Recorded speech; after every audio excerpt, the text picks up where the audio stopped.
Good morning, good morning. Come on in and let me know if you're around.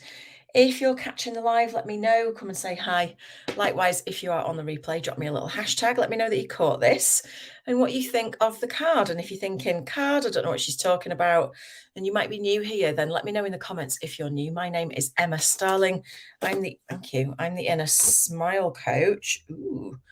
And this is the Daily Tap. And as a master trainer in emotional freedom technique, EFT for short, otherwise known as tapping, it's my mission to create an army of energy workers who get this beautiful modality out to the far corners of the earth. So what does that mean in plain speak? It means that I'm training people in emotional freedom technique and energetic expansion to help people heal at a very deep level without necessarily triggering them, without taking them back to places they don't want to go, without all of the things that you typically associate with therapy, right? So, but the way that we do the daily tap is we pull a card and from an oracle, a tarot, or an affirmation deck, and bear with me, my phone's shouting at me.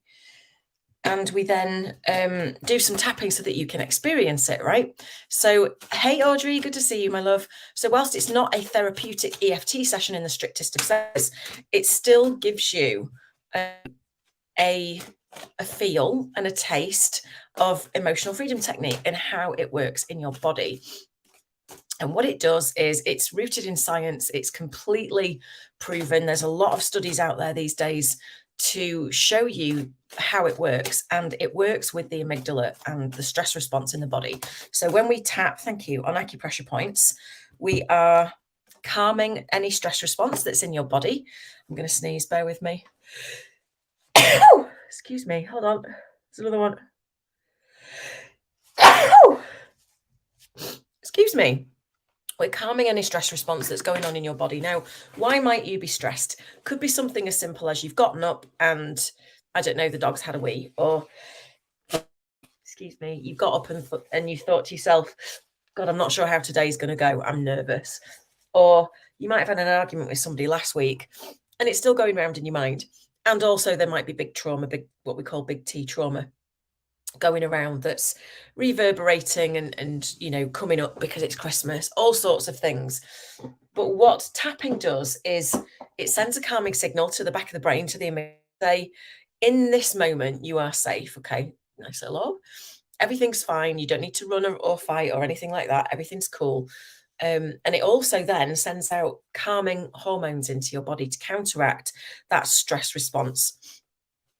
And it also dissolves the neural pathway to upsetting memories so that you can think of that thing again, but it doesn't have the same somatic triggering effect on you, which is incredible, right? So it also improves your immune function and copious other things. But for the time being, I'm going to leave that there and we're going to get on with the cards. So today we've got the Fairy Forest Oracle because I was in that kind of a mood. It's by Lucy Cavendish. It's a brilliant deck.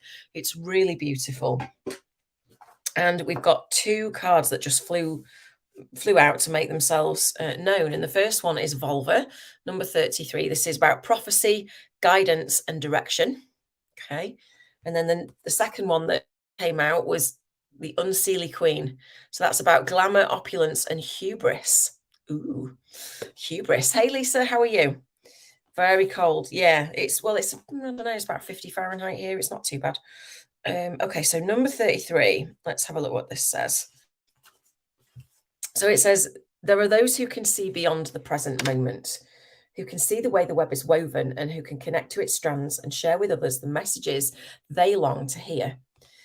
Such a one is the Volva, a witch, seer, or a woman who can see beyond the physical world. When she comes to you, you're being asked to connect to your own roots, symbolized by her staff, and you can connect deeply into the earth and begin to listen to the language of the world and receive its messages. It's imperative that you honor her and her messages through respectful listening and by making on the guidance given. The advice and magical guidance given through this card is feminine in its aspect, yet it's anything but stereotypical. It's strong and wild and fierce. There is a ruthless quality to the truth that will now come to you, but because of its clarity, there will be a great healing. You're also being asked to consider your independence, to no longer give up your freedom, simply to have relationships. The vulva is not celibate, but she never allows herself to be possessed by relationship. This too is your fate for a time. Hear now the voice of the vulva. Take up your staff, strike it into the earth, and listen for the messages to come forth. So this is a really powerful message. Listen to your intuition, listen to what's going on. And then the Unseelie Queen, let's have a look. This is an interesting card. Very, very strange that these two came out together, but it says, words can cut so deep, and those in power can be cruel. They have resources and display their status with pride. They seem to lack all compassion and to care for only for how they appear and how much they can control others.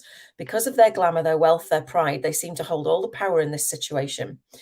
I've just made the connection. Therefore, at this time, your self-esteem may have been substantially damaged.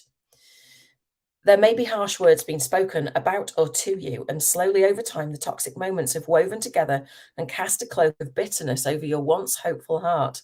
You feel wounded, resentful, and helpless. You may fear that if you confront this, you'll be harmed, hurt, disempowered, blamed, or weakened. But you must honor your own point of view, value your side of the story, and take necessary steps to protect yourself. You can prevail as long as you approach the situation with the belief that you utterly deserve respect and love. The Unseelie Queen is invested in how things look. She can manipulate public opinion and make others feel very insecure and unstable. Take this card to mean that you have a great challenge ahead of you to restore your own self-love, to become less vulnerable by those who seek to hurt and distort, to unapologetically present your case. You are a good person. You are strong too. Do not let yourself be harmed any longer. You may need to consider leaving an abusive relationship, be open to counseling from a trusted professional, and work on rebuilding your confidence to where it once was, shining and true. You can do this and return from the abyss where you now dwell. So I really like this as a message. It's all about reconnecting to yourself so that you build back up your self-esteem, right? So I'm not sure who you're referring to, Lisa, but don't put it on a public page, love. Let me know privately. I've missed the point there. Sorry. Okay, so do some tapping and let's see what comes up. So where are we? 1 second. Okay, so 2 fingers, full responsibility for your own well-being, and we'll go round. It's time to see beyond the physical world, to connect to my own roots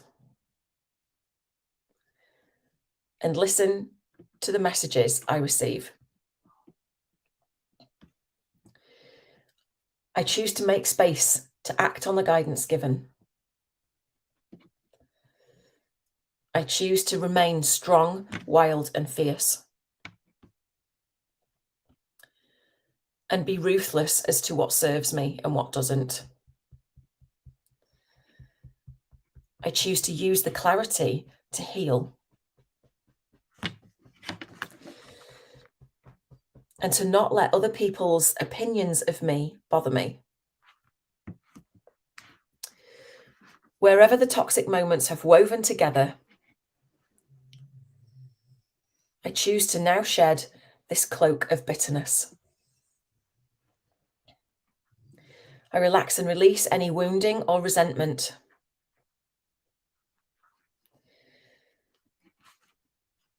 And honor my own point of view and story. I take all necessary steps to protect myself,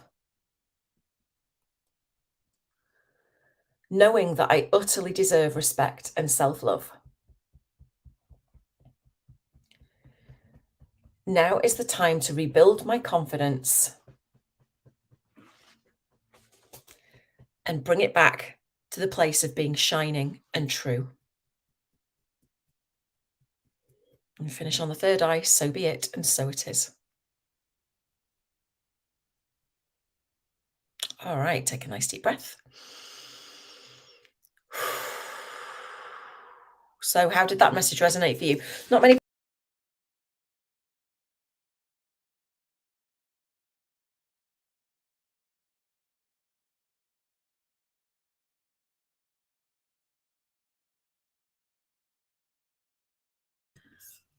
StreamYard, sorry, StreamYard's driving me crazy. It keeps just turning off and going black. I'm going to have to find another. Anyway, let me know in the comments how that resonated for you. So that was the Fairy Forest Oracle. It's time to connect to your own. It's time to come back to yourself, right? That's a very strong message. So what can you do today to come completely back to yourself, build your own self-confidence, and get back to where you need to be, right? So it's a really, really lovely deck. I hope that you enjoyed this. And don't forget, this is the last day in the 12 days of Christmas. Today, we're talking about finding the courage. And this is what I put in the title of this. Are you ready for courage? Because it takes courage to do what those two cards have just said, to block out everybody else, to block out, things that don't serve you, other people's opinions, all the rest of it. And it takes courage to listen to your own views, instead of, going out and looking for other people's opinions of you and what you should do and validation and all of that stuff. And today we're talking about finding the courage in the 12 days of Christmas. So come and join me, 2:00 today, GMT. I would love to see you in there. We're going to have a look at some codes, at the mistakes code, and we're going to do some tapping around saying and doing the wrong thing and the fear of making mistakes, right? So I hope this resonates for you. I'll see you there. Take care. Bye for now.